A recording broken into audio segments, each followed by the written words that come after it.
Exercise, air, and sunlight.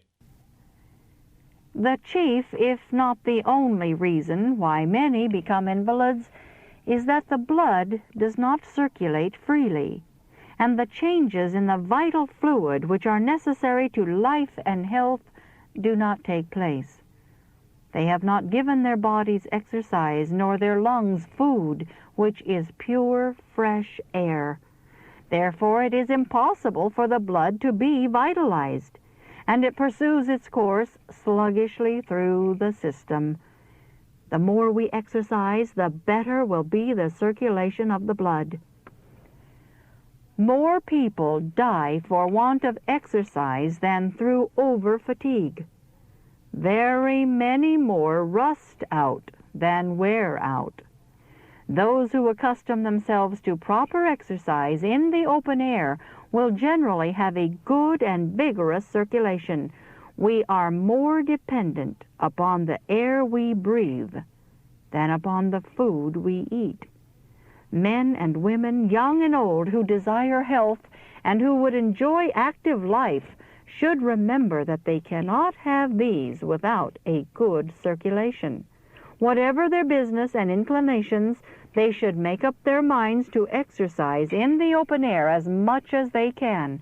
They should feel it a religious duty to overcome the conditions of health which have kept them confined indoors, deprived of exercise in the open air. Some invalids become willful in the matter and refuse to be convinced of the great importance of daily outdoor exercise, whereby they may obtain a supply of pure air. For fear of taking cold, they persist from year to year in having their own way and living in an atmosphere almost destitute of vitality. It is impossible for this class to have a healthy circulation. The entire system suffers for want of exercise and pure air. The skin becomes debilitated and more sensitive to any change in the atmosphere. Additional clothing is put on, and the heat of the room increased. The next day they require a little more heat and a little more clothing in order to feel perfectly warm, and thus they humor every changing feeling until they have but little vitality to endure any cold. Some may inquire, "What shall we do? Would you have us remain cold?"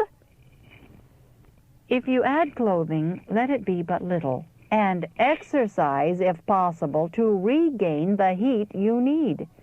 If you positively cannot engage in active exercise, warm yourselves by the fire.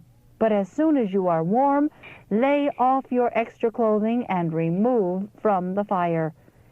If those who can would engage in some active employment to take the mind from themselves, they would generally forget that they were chilly and would not receive harm. You should lower the temperature of your room as soon as you have regained your natural warmth. For invalids who have feeble lungs, nothing can be worse than an overheated atmosphere.